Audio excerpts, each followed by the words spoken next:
What's the easiest choice you can make? Window instead of middle seat? Picking a vendor who sends a great gift basket? Outsourcing business tasks you hate? What about selling with Shopify?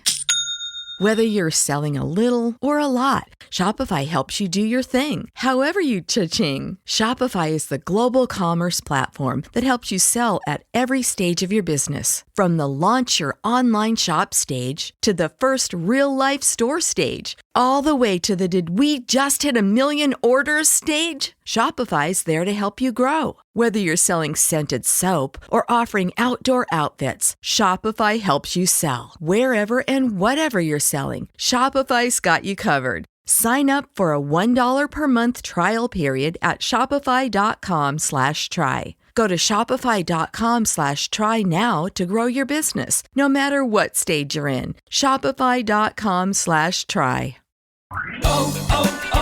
O'Reilly. Check engine light on? Take the guesswork out of your check engine light with O'Reilly Veriscan. It's free and provides a report with solutions based on over 650 million vehicle scans verified by ASE certified master technicians. And if you need help, we can recommend a shop for you. Ask for O'Reilly Veriscan today. O'Reilly Auto Parts. No music, no intro, hashtag Saints Twitter podcast. Feeling very honored to get not only a godfather and a legend in regards to fantasy football, but also someone who has distinctly the most recognizable voice besides Ross Tucker on the podcast. Elvin Silva of Establish the Run. I've done podcasts with Evan before. How you doing, man? I'm doing real well. And it's good to be back with you. We've done this like pretty much every year, and we're going to do it this year without Nick Underhill. But, you know, we love to see him out there being successful in the business world because he deserves it. And it's also a good opportunity, to talk to Ryan, who I've never talked to, outside of like Twitter or something like that. But I know that he's been a real prominent voice among Saints Twitter. And I always like to get the perspective of the people that are, that really are hardcore fans and what they think about their team for the forthcoming season. Absolutely. And we glad to have you on, man. I mean, shoot. I mean, you're like the dawn. I know you didn't start Roto World. I know you came in after Greg Rosenthal. Yeah. Greg Rosenthal. Well, Greg Rosenthal kind of started just before me, maybe a year before me, and I got out of college, and my plan had been to go to law school, and I just decided I did not want to go to another class at 8 a.m. ever again. So I emailed Greg Rosenthal, and he gave me a shot to work at Roto World, and we built it up. It used to be a baseball site when I started. But then we flipped it and kind of turned it into a football site. So, that was I spent like 12 years there. It was a great experience. Man, that's crazy. So even before talking about like the Saints and football, something I wanted to kind of just ask you from the jump, how has it been being an entrepreneur yourself? You were at Roto World for so long, and you made this, big career move decision to establish the Run, and have your kind of own business. And I'll be honest, like when I first saw it, I was like, man, I hope my boy, like I hope he knows what he's doing, because I was worried about you. But now, like, I see that site's flourishing and you're doing so well. Like, how did that all come about? And you taking a leap like that to stand on your own and not be with NBC and Roto World. Yeah, I mean, I was working for a corporation for a long time, and making other people rich, for lack of a better term. And, and I was kind of bumping my head up against, like hitting the ceiling. And there was really nowhere really for me to go. Like they're not going to put me on TV, and they're not going to give me like a big raise. So with Adam Levitan, who I had previously worked at Roto World, and with a couple of other guys that are friends of ours and that have experience in the entrepreneurship and had started a company and sold it and started another company and sold it. We kind of got together and decided to take this chance. And yeah, I mean, it's been like the best decision that I ever made so far. And let's hope that there's a football season this year, or else I'm not going to be making any money. Really? Yeah. Well, big props to you. I think we're going to get some type of season. We'll see. It's just, I think it's going to be drastically different than anything we've ever seen before. That said, the Saints bring back, speaking about the Saints, they bring back a team that arguably may be the most talented team on paper in terms of just depth and the talent on the team. I would say probably, and I think Ryan would agree, the most talented team that Sean Payton's ever had assembled up to this point since he's coached the team. Where do you see the Saints in terms of in the NFC and within the NFC South? That's exactly where I see them. I see them as right there with San Francisco in terms of the most talented team in the league, and I'd probably give the edge there even to the Saints. The Saints do have a difficult schedule, according to Warren Sharp, who combines all the sportsbook projected win totals for the upcoming season, and instead of just using what was everybody's record last year, he uses sort of like the sports betting market to more accurately gauge strength of schedule. And the Saints have one of the 10 toughest schedules in the league. But that's what happens when you come in first place every year. And I think that within the division, with the exception of Tampa Bay, I think that the division can be really bad. I think that the Falcons management has put them in like a perennial a hamster wheel of mediocrity, and the Panthers look like they could just be. I mean, they're going to give up 35 points a game because their defense. Their defense wasn't good last year, and then it lost Luke Kuechly, and it lost its top corner James Bradbury, and it lost Mario Addison, who led them in sacks, Eric Reed, who led them in tackles, and they're going to start like 6 rookies on defense, and they're just going to get torched every week, So I think that's almost 4 gimme wins. Let's call it 3 out of 4. Maybe they lose one to Atlanta, but I think they're just so much better than Atlanta. I think we could give them like 3.75 wins out of just those 4 games alone. You talk about Carolina. I'm so interested in how they're going to turn out, because you got Teddy Bridgewater, you have Joe Brady, the whole little Saints offense connection, and they do have some weapons. I mean, C-Mac. We know what C-Mac is. They have DJ. They have a couple of guys that I think can do something. And when you talk about how that bad that defense might be, they're going to have to be in some shootouts. So I'm just wondering, how is Teddy going to look? Because, we saw Teddy for 5 games in the Saints offense. Now, was he limited by, the Saints skill positions at that time? I don't know. Or I really want to know what it's going to look like with Teddy, I think it's going to be, I kind of want Panthers on my fantasy team this year, because I think that they are going to be able to score some points, and I think that they're going to have to be a lot more aggressive than Teddy Bridgewater was sort of allowed to play last year. I think they wanted to keep him, low average depth of target, throwing the ball in the short areas. That's Michael Thomas wins all day in the short areas, anyways. And last year, I would say that the supporting cast that Teddy Bridgewater played with last year, obviously Michael Thomas, the best receiver in the game, but it was pretty limited, and that's why you saw the Saints go out and be aggressive and sign Emmanuel Sanders.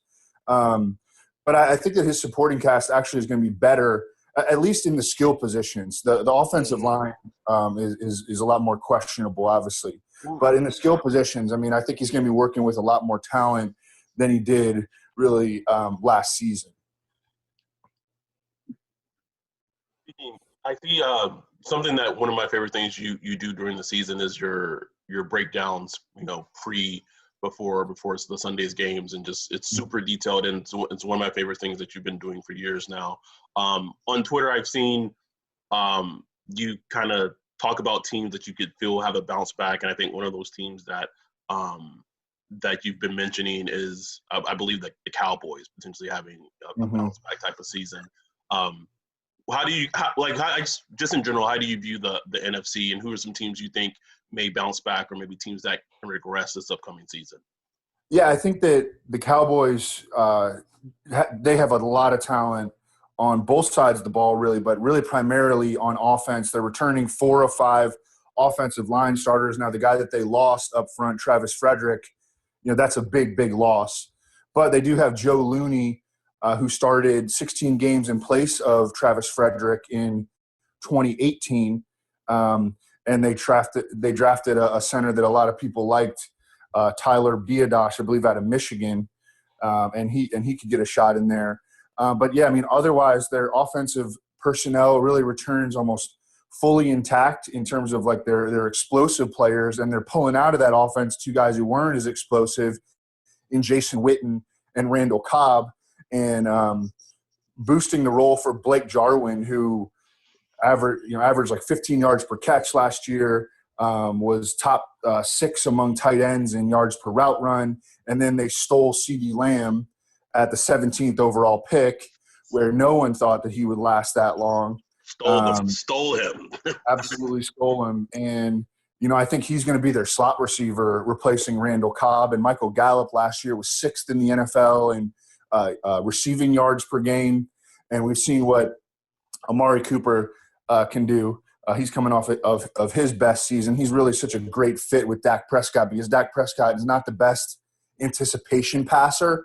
He kind of needs to see it open to throw it. And Amari Cooper is one of the best man coverage beating receivers in the NFL. So they're a really great fit. I think that their defense is kind of more of a wild card. They brought in Mike Nolan to be their new coordinator. So they've got some transition really at head coach and at defensive coordinator. It'll be interesting to see how that's something that the Saints have big time, is a lot of continuity in a year where there's going to be fewer. There's not going to be any OTAs. We maybe we'll get a mini camp in, and then we'll see what happens with preseason and training camp. But there's going to be a lot fewer off-season reps. No rookie mini camp, and the Saints are bringing back their defensive coordinator, their offensive orchestrator, their quarterback. They're absolutely making a run for it. I think that a team that could take a step back would be the Packers, who last year finished 13-3, and they won a lot of close games, and their run defense is questionable. Their secondary play is maybe a little bit above average. They lost Brian Bulaga at right tackle, and their number 2 receiver is a guy who went undrafted a couple of years ago, in Allen Lazard, who has played 18 games last season, including the playoffs, and went over 70 yards once all year. So they're kind of limited from a weapon standpoint. Again, kind of got they were fortunate last year to win all those close games, and I think that they could take a step back to be like an 8-8 or 9-7 team. A team that kind of fascinates me is the Seahawks. It's just kind of strange watching. Well, not strange, but interesting watching them over the years.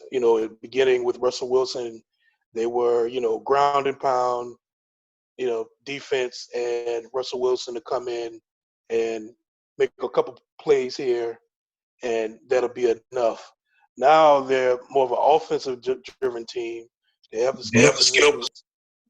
They have the skill positions. They have the running game is. Okay. I did like the signing of what's his name, Clyde, but I'm just wondering, how dangerous are they really in the NFC? With them being more of an offensive team. Mm-hmm. Yeah, I agree with you. I agree with you that they've become more of an offensive team. I mean, just the fact that they have Russell Wilson keeps them in every game. Yeah, go ahead. No, I was just saying, like, I mean, no quarterback the Saints played last year just had my nerves bad. Like the Saints had that game pretty much in hand, like for 3 quarters. But Russell Wilson, man, he drives you crazy because, I mean, guys are right on him like it's a sack, and then no, it's not a sack. It's a 25-yard bomb, beautifully thrown, right into the hands of a receiver. Oh yeah, I remember that week. I played. I think it was Tyler Lockett and Russell Wilson in daily fantasy that week, and it was looking kind of grim for a while. But boy, they came back in that fourth quarter and made it a game. So it was fun to see your fantasy points go up in that fourth quarter. But yeah, I mean, and DK Metcalf, he wasn't even really one of the stars at that point yet, and he came on really, really strong at the end of the season. He kept getting better as his rookie season progressed. They started out, he's really running routes only on one side of the field. He's running pretty much, 9 routes and post routes. But as the season progressed, they started to use him a little bit closer to the line of scrimmage, fed him some higher percentage targets. And man, he really responded. And it's going to be fun to see his development because he really made strides as his rookie season progressed. And then they added Greg Olsen, who should be a solid possession tight end for them. But yeah, I mean, they're a fun team to watch, and I agree with you that they've become more offensive oriented over the past few years. Jumping back to the Saints, what as an outsider who has his eye on the entire NFL, just what is your perception, I guess, overall of the Saints defense, and where they kind of stand? Yeah, I think that they have, I think that continuity with, of course, retaining Dennis Allen and, retaining so many critical players defensively is really going to go a long way. I mean, they've become really, really good against the run, and their pass rush, I think, has some room for improvement. You want to see Marcus Davenport take another step forward this year. But the depth and the skill of their secondary also helps to make up for anything that they might be lacking in terms of pass rush. But I think that Marcus Davenport stepping forward as a true 1A outside pass rusher is going to be critical for them. What do you guys think about their linebacker core? Because that's undergoing some turnover, and do you think that they can be better than they were last year? I'll go first, and I'll maybe let Ryan kind of follow. I think it's one of the me and Ryan have this thing regarding the Saints defenses. At key positions, they have a lot of ifs. So defensive line, it could be really good, especially the interior, if Sheldon Rankins can play like he did in 2018 and he's healthy. The linebacking core can be good if Alex Anzalone doesn't get hurt like he's prone to, and Kiko Alonso, if Kiko Alonso can bounce from his torn ACL. I think linebacker is probably not the weakest. It's probably the weakest areas on the defense. Even as great as Demario Davis has been, and he's been absolutely outstanding. There's so many question marks behind him, and I think that them potentially utilizing Zach Bond and relying as a rookie, I think he's going to make or break the linebacker group as a whole. I wasn't the hugest Zach Bond fan watching him as a prospect, but for them to get him where they got him in the third round was good value. I just don't know how that transition for him is going to be when he was primarily playing an edge rusher position in the Wisconsin defense, and now potentially him switching and being an off-ball linebacker. Yeah, I agree with Adam. It's just like you said. I call it the ifs. Like on paper, yeah, it looks good, but you're banking on a lot of guys to come back. I mean, Anzalone, he has like one healthy season since high school. So, but he was like in 2018, he was fantastic. So you're kind of hoping he'll be there. Then they signed Chicolo from Pittsburgh. I think he actually has a really good shot of making the team.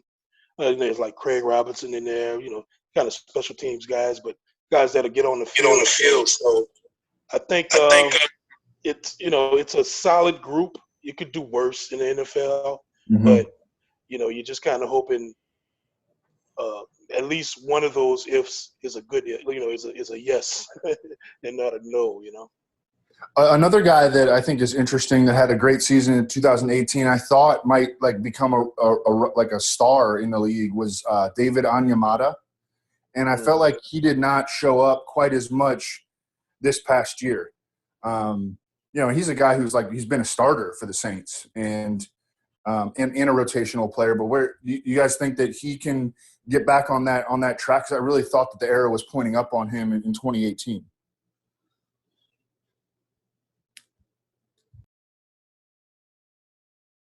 Oh yeah, I'll go ahead. He was one of the guys that I kind of hoped they'd re-sign this season, and he did. You're talking about a guy who pretty much didn't know how to play football when they drafted him, coming out of Canada. And you were right. His trend line was pointing up pretty much every season. I thought he was pretty good last year, but kind of stagnant, especially as far as pass rush. I thought his run defense was pretty critical to the team. But you're 100% correct. I think they're hoping with what they paid him, they're hoping that he is going to be more of a plus pass rush on the defensive line, probably more than Sheldon Rankins, who has shown plenty of pass rush, but with he's been injured 3 out of 4 seasons he's been there, and lower leg injuries on top of that, which just isn't good for a 3-tech. So I think they're hoping they get more out of Onyemata too.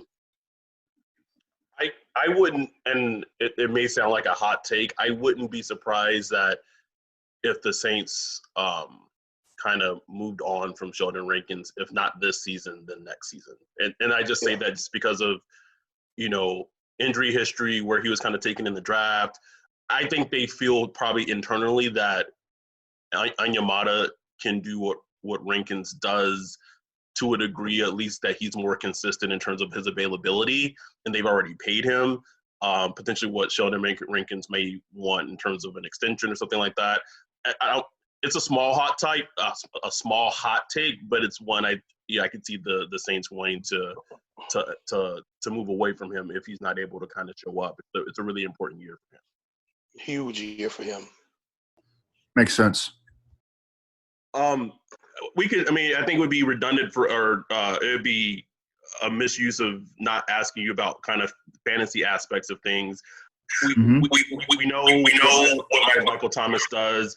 We're obviously for people with fantasy, they're hoping that Alvin Kamara bounces back. I think I took him like 3rd overall last year, 4th overall last year. That kind of blew up in my face. Who are besides those two players? Should people avoid any other Saints offensive players besides Michael Thomas and Alvin Kamara? Well, I think that a mistake that people still make is thinking that the Saints are, that team that is going to necessarily score, over 30 points a game every week and is still going to throw, the heck out of the football. And, it's that's just kind of the stigma that we've attached to Drew Brees, but their defense has gotten good enough and their running game, especially behind that offensive line, has gotten good enough to where, they don't need to throw the ball as much as they used to. And you have Taysom Hill, taking red zone snaps away from Drew Brees and sometimes, getting into the end zone himself, and that removes touchdown chances from Drew Brees. So not from a real-life standpoint, because his efficiency was off the charts last year. And, of course, he missed those 5 games, but he was still playing at a pretty high level. But when you combine the fact that he just doesn't throw the ball with the volume that he used to, and he loses touchdown chances to Taysom Hill every now and again, I think that Drew Brees can be a little bit overrated from a fantasy standpoint. I think that Emmanuel Sanders is going to be a better real life than fantasy addition for the Saints. I think he'll be in that 60 catch range, 750 yards, 4 or 5 touchdowns. And that'll be a lot adding to their number 2 receiver role, because they really have not been able to find a guy to give them consistency at that position. But I think that Emmanuel Sanders is not a guy that I'm expecting a big fantasy year out of, but I think he's going to be an excellent role player addition for them. Jared Cook scored 9 touchdowns last year, and that was by far his career high. I think he had 5, or his previous career high was like 5 or 6, and I think that he could come down a little bit. But I like banking on the rapport that I think he developed with Drew Brees, and he's still a guy that I'm willing to take as my fantasy tight end. Alvin Kamara, you brought up at the beginning. I think that there are clear-cut reasons for why his explosiveness just wasn't there last year. First of all, he was kind of due for some touchdown regression, because I think he scored 31 touchdowns or 32 touchdowns in his first 31 games. Yeah. He only had 6 last year. So I think that he can bounce back, but clearly that high ankle sprain was just a dagger for him. You saw that happen with a lot of different running backs last year. Saquon Barkley had a high ankle sprain. He wasn't the same. High ankle sprains just can be really, really debilitating for running backs and receivers. So I think that there's like a good explanation. I don't think that Alvin Kamara all of a sudden just, fell off the cliff. I think that there are clear-cut reasons for why he wasn't as explosive last year as he was in his first 2 seasons. Are there any other rookies, as far as a fantasy standpoint, that not even just with the Saints, I mean, in the NFL in general, that you think could be pretty good value? Yeah, the running backs especially. Everybody knows about the wide receivers at this point, but the running backs, like Cam Akers going to the Rams after they parted with Todd Gurley, he's going to have a lot of opportunity. The Rams just were not really pleased with Darrell Henderson, who they traded up for in the 2019 draft, and that shows in their 2020 second-round pick of Cam Akers. Jonathan Taylor out of Wisconsin going to Indianapolis behind one of the better offensive lines in the league, I think has a chance to make or to do a lot of damage. DeAndre Swift in Detroit, I think that he's probably going to be part of a committee, but I think that offense can be better than people expect. Actually, through 8 games last season, they were on pace to average 25.5 points per game, which would have ranked 8th in the NFL, and over 390 total yards per game, which would have ranked 4th. And they were throwing the ball deep and really capitalizing on the strengths of Matthew Stafford. And if Matthew Stafford stays healthy, which that's an increasing question mark, he's getting a little older, and he's had back problems in 2 consecutive seasons. So there's definitely some risk there. But I think that offense, if he does stay healthy, DeAndre Swift can kind of flourish in Detroit. We spend a lot of time talking about like the NFC. What do you feel like? What are your thoughts in terms of the AFC? I think the most consensus is the Chiefs and the Ravens are kind of the top of the AFC. Maybe so overall, like, how do you view that the conference? I think that it's significantly weaker than the NFC, and that has kind of been the case for a few years now. And now you pull Tom Brady out of there, and I think that clearly, like, the balance of power in terms of conferences has shifted toward the NFC. But yeah, I mean, I think that the Chiefs and the Ravens stand up top. I think that the Colts are dangerous this year. They acquired DeForest Buckner defensively, and I think that Phillip Rivers is going to be an upgrade on Jacoby Brissett. They're getting back T.Y. Hilton. I really like that pick of Michael Pittman. They're returning all 5 offensive line starters. So I like the Colts as a sort of dangerous team. And I still think the Titans can be solid. They drew one of the second easiest schedule in Warren Sharp's schedule projections. And that really bodes well for Derrick Henry, because that suggests that they're going to be in a lot of positive game scripts. And Derrick Henry, in his career, when he is leading, when his team is leading, This dude averages 6 yards per carry when his team is leading. Yeah, which is just insane. He's at 4.6 yards per carry when his team is playing from behind. But yeah, I think that the Titans and the Colts, that AFC South division is pretty interesting, with the exception of the Jaguars, who I think might be tanking. Yeah, I mean, speaking of the Jags, I mean, I love the Jag. I love the Jaguars fans. I'm always rooting for them. I mean, is there anything positive? Oh, they might get Trevor Lawrence next year. Yeah. Like, does DJ Chark count? Like, that's all I got. That's all I got. That's about it. I mean, Leonard Fournette. You guys are you guys LSU fans? I mean, I'm not an LSU fan, but if they win, it's like, okay, cool. But I'm not a fan. I don't care if they win or lose much. But I mean, I've followed Leonard Fournette since he was like a freshman in high school, like just destroying everybody. Like, I mean, everybody talked about this kid. So it's just kind of, I guess, a little disappointing to see him in his pro career just kind of, I wouldn't call him just a guy, but you would like to see more. Mm-hmm. But I think if it was like 1998, I think he'd be just fine. Oh yeah, he was definitely 10 years. If throw back to 10 years, he probably would be like leading the NFL in rushing. Yeah, exactly. So one team that I kind of have my eye on this upcoming season is the Cardinals. I know they, their secondary is kind of but just offensively, Kyler Murray. You bring in Nuke. You have, King Cliff, as I call him, leading the charge as a head coach, and they brought back Kenyon Drake. Am I being kind of too foolish or too high on them just being a very risky team for the upcoming season?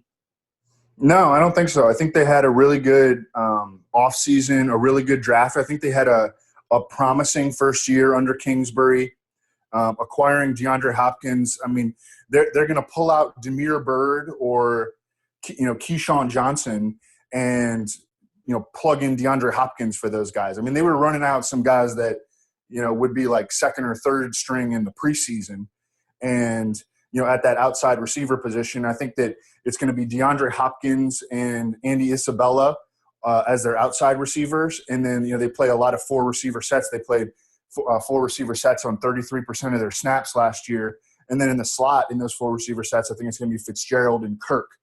And Kenyon Drake was really dynamic for them after they acquired him midway through last season. He scored 8 touchdowns, had a bunch of catches, really good in the receiving game. I like their number 2 back as well, Chase Edmonds. And I think that, the trend for these rookie quarterbacks that get drafted in the first round is that they take big steps forward in their second season. We saw it with Jared Goff. Even Mitchell Trubisky was a lot better in his second season than he was in his first season. And I think that trend is going to continue with Kyler Murray, and certainly in large part because of the acquisition of DeAndre Hopkins. And defensively, I mean, they can get after the pass rusher a little bit. They've got they can get after the passer with Chandler Jones up front. And then they acquired Isaiah Simmons. Last year they got just killed by tight ends. And they were the worst team in the league at covering tight ends. And I think that Isaiah Simmons might be the perfect antidote for that. Well, my last question for you, Evan, so you can get out of here. As far as back to the Saints with Drew Brees, do you think this is the end for him? I mean, we do.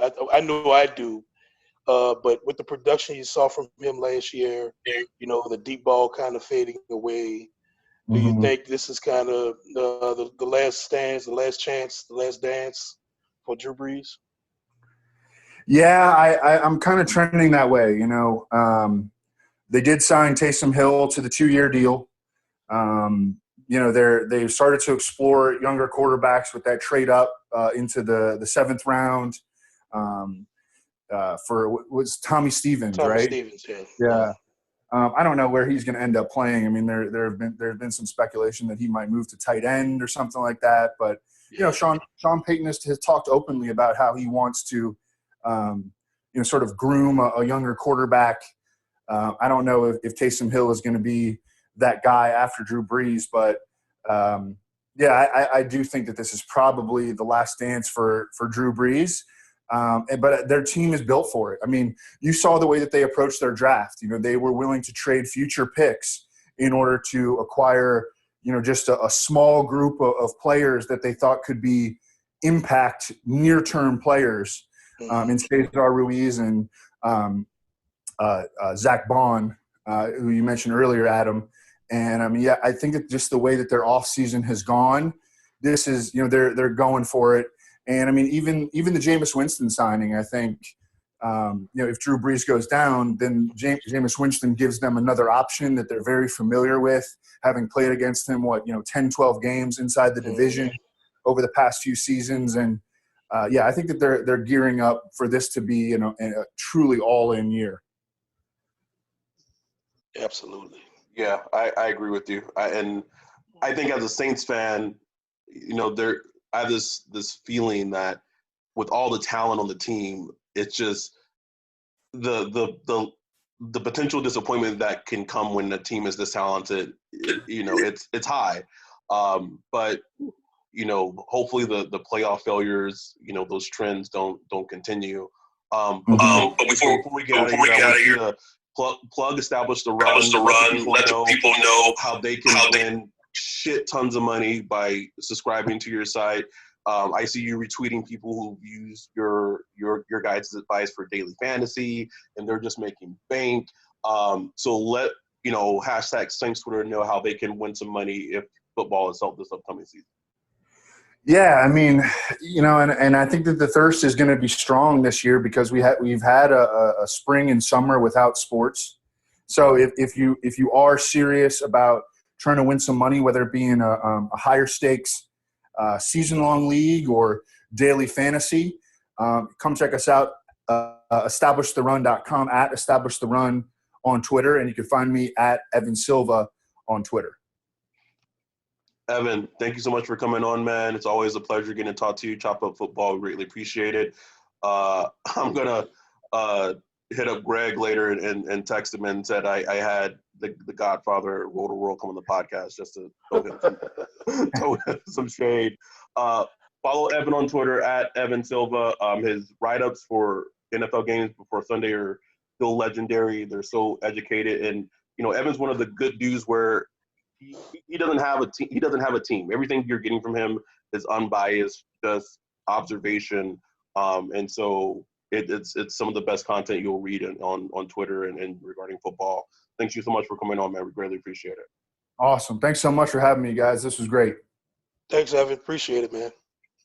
So you can also follow Ryan on Twitter at ThatBoyWolf. We're just going to keep doing our thing. Another episode of hashtag Saints Twitter podcast.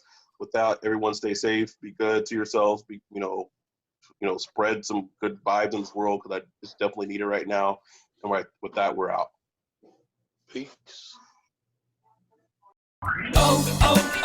O'Reilly. Check engine light on? Take the guesswork out of your check engine light with O'Reilly Veriscan. It's free and provides a report with solutions based on over 650 million vehicle scans verified by ASE certified master technicians. And if you need help, we can recommend a shop for you. Ask for O'Reilly Veriscan today. O'Reilly Auto Parts.